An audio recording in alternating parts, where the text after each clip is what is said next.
podcast, scheduled for one fall. Introducing first, they are the Internet Podcast.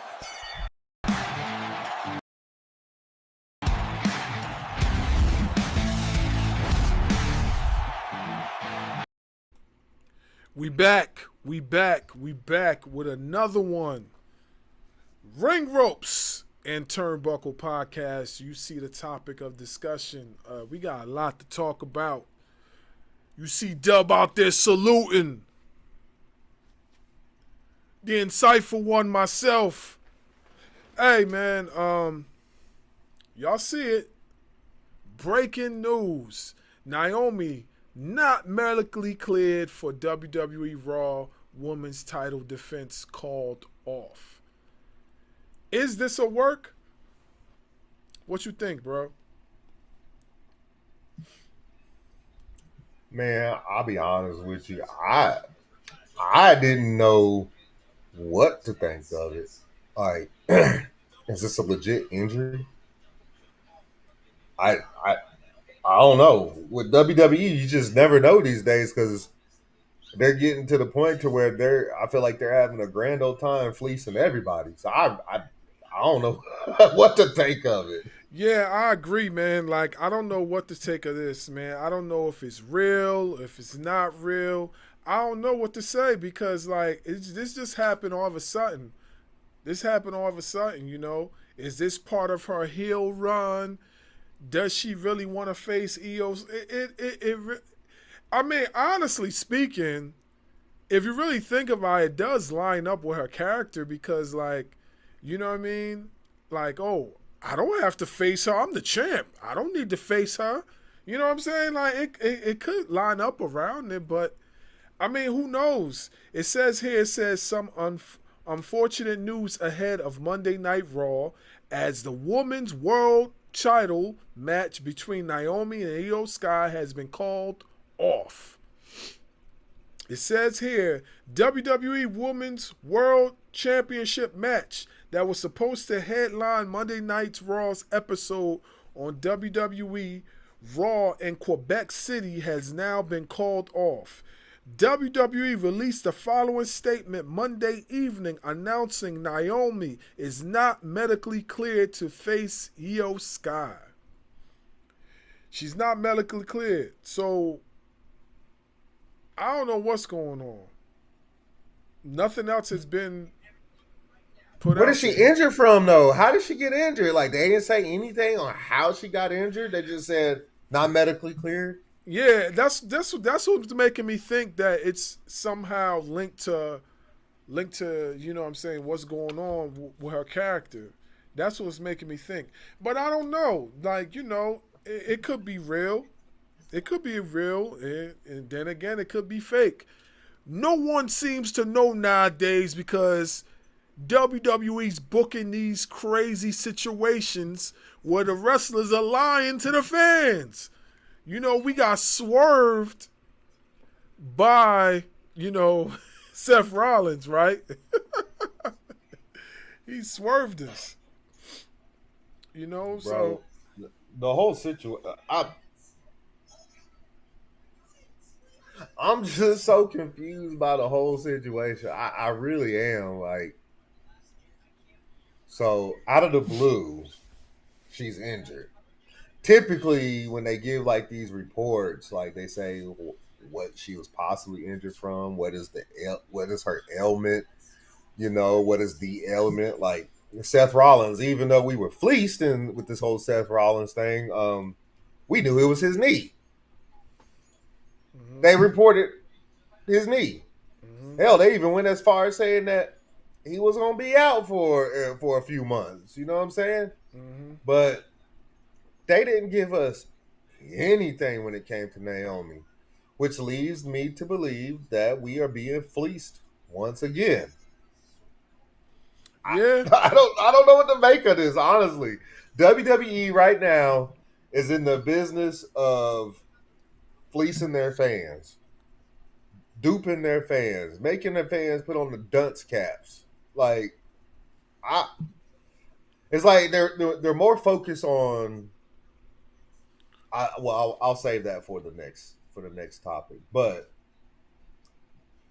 they're more focused on fleecing the fans than the actual product right now. Yeah, I yeah, don't know, man. I'm confused. yeah. You know, it quite possibly could be one of them things where WWE's working the fans again. It quite possibly could be that they could be behind the scenes doing this.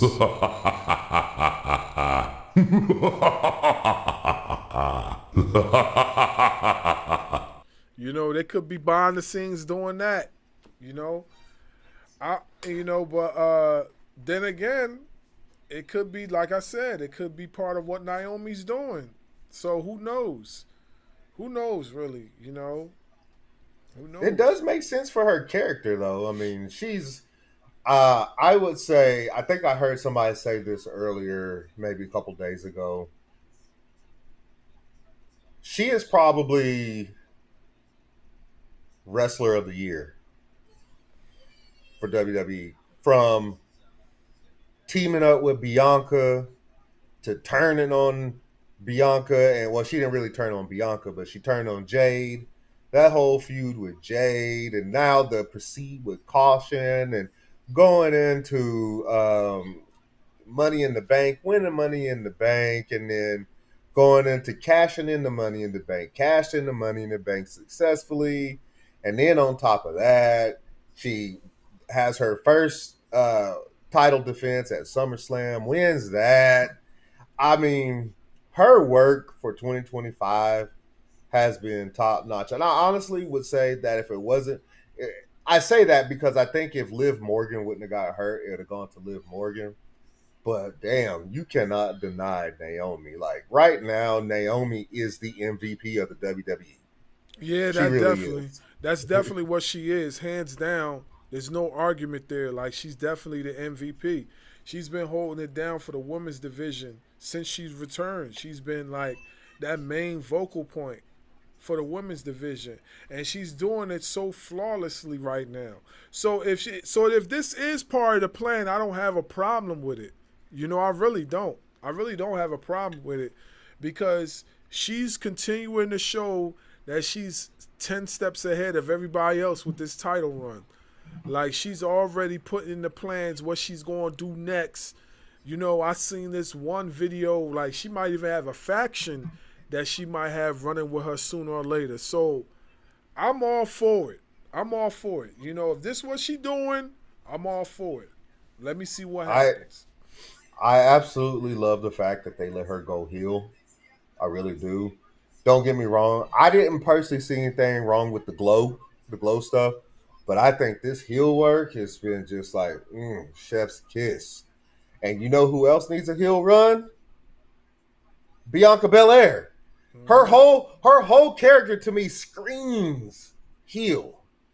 I wish they Nah, would let her do it. Imagine letting Bianca go heel and teaming her back up with Naomi as a heel faction, and maybe have somebody like a Lash Legend as like their muscle. Oh, bro, sign me up. Sign me up.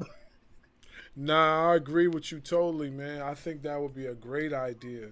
Great idea, like if they was to do that. But not to deteriorate way from this whole topic, but you know we got something else to talk about, right? We got something else to talk about, right? So what's the deal with WWE starting this counter programming again, as it was been reported on multiple media outlets that WWE is planning on counter programming All Out Toronto. What's your thoughts on that? They need to pull a page out of the AEW handbook. Stop worrying about what they're doing. Mm-hmm. It's affecting your product. This is what I was going to say earlier, but I decided to save it for this topic. WWE is too focused on policing the fans and worrying about AEW, worried about the competition. I agree. They're, they are like, and their product is suffering because of it. I agree. Like, Raw was like eh, kind of show. You know what I mean? Like, imagine if they would leave this counter programming and fleecing stuff alone and actually just focus on the product. Raw probably wouldn't be and would probably be all right. This was a good Raw. Mm-hmm. I don't understand it. Well, look, like I said before, man. Like the minute WWE starts doing this again, they're not going to win because I don't see AEW thinking about WWE and what they're doing right now. I don't see them doing it, and that's why AEW is continuing to elevate. Like when WWE start doing this, I don't like it. You know what I mean? I don't like the counter program thing. Now I understand it's competition. Okay, so if you're gonna counter program, you gotta give me something to watch. You gotta give me something to watch. If you're gonna counter program enemy lines with the other product, then you gotta give me something to watch. You can't give me no half-ass show and then expecting me to keep my eyes on yours, on your product. You can't do that. You gotta give me something to watch. So if you're gonna do that, give me something to watch. If you're not gonna do that, then by all means, like quit it. You know what I'm saying? We saw how that worked out for them when they counter programmed All In. They had 3 shows, three shows that they tried to counter program All In, and the only one that was worth a darn, I'd say a darn. I'm trying to cut down on the cussing when I get a little elevated. You know what I'm saying? Mm-hmm. Mentally, not that other kind of elevated. Mentally, when I'm talking about these kind of topics, for those of you that are watching, or listening, but I done lost contract. I done lost what I was trying to say. It's frustrating because the only PLE that they had that entire weekend that was worth the darn was Evolution. Evolution. You had Saturday Night's Main Event flop. You had the Great American Bash flop, and you know I feel out of all of them I felt worse for the NXT people because they don't do nothing. All they're trying to do is get to the main roster. They're working their butts off to get to the main roster, and they will put in direct, not after the show, kind of like Saturday Night's Main Event was. They were put in direct competition with All In. They were destined to fail, and that's not fair to those performers that performed on a Great American Bash. That's on the WWE for setting them up for failure. And that's exactly what is happening now. Trying to counter program all out. You are setting up these men and women, main roster this time, for failure. Mm-hmm. Yep. That's exactly what it is. And listen, man, like we've been saying this 1,001 times, and we'll say it again. Like, you know, when you're doing a counter programming, you're not focusing on your product. You're focusing on the competition. It's okay to focus on the competition if you can focus on your product too. If you could do both, then I don't have an issue with it. By all means, do what you want. It's competition. But if you're going to focus so much on the other product that you're letting your product, dwindle, man, it's not worth it. You see when AEW started doing it, how it turned out, it wasn't a good look for them. And now WWE's doing the exact same thing. Is it a good look for them? No. You're gonna see the lack of effort in the product. They're just gonna be cutting, pasting, and putting stuff together. Right now, AEW knows what their assignment is and they're completing it. So, hey, man, at the end of the day, the fans are going to speak out. They're going to say how they feel. They already are. I mean, listen at us. You're setting your performers up to fail. Triple H, TKO, whoever's making these idiotic decisions, you're setting your performers up to fail. It's just like what we were saying with Tony Khan. When he was consistently worried about WWE, you're setting those men and women up to fail. And for what, 2 years, at least 2 years, they were failing. Their numbers were doing this. Too bad you don't have a sound for that one, but it was crash and burn. Oh, You we know what I can do mean? this, though. We can do that. But it's true. AEW's numbers were crashing and burning. But once they stopped worrying about what WWE was doing and started just worrying about their own product, production got better. Yep. The wrestling got better. Yep. People are now tuning in. Yep. Their numbers are going right back up. And what's happening with WWE now that people are seeing that they're counter programming them? Their numbers are slowly dwindling. Mm-hmm. You're setting them up for failure. You're following the playbook that AEW set when they started failing. That's exactly what they're doing. Mm-hmm. Now they're just roles reversed. AEW's coming up, like WWE's going down. Mm-hmm. And honestly speaking, they don't seem to care. They don't seem to care because, and the excuse that I heard was the reason why they don't seem to care is because they're $1 billion company. And the other part of the excuse was when you're in the business for such a long period of time, like it don't matter how much you lose because you're still going to look like you're winning. That's basically what somebody said.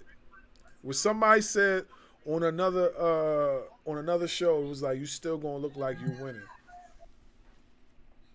Which was crazy to me because it makes sense. It makes sense.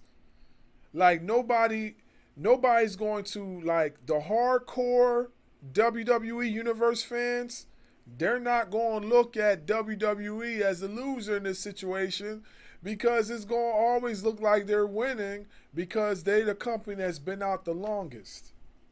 So it's not, so we the fans, us, people like us are going to see it, but those other fans ain't going to see it, or they're going to see it and they're not going to want to acknowledge it. That's the problem. They're not going to want to acknowledge it.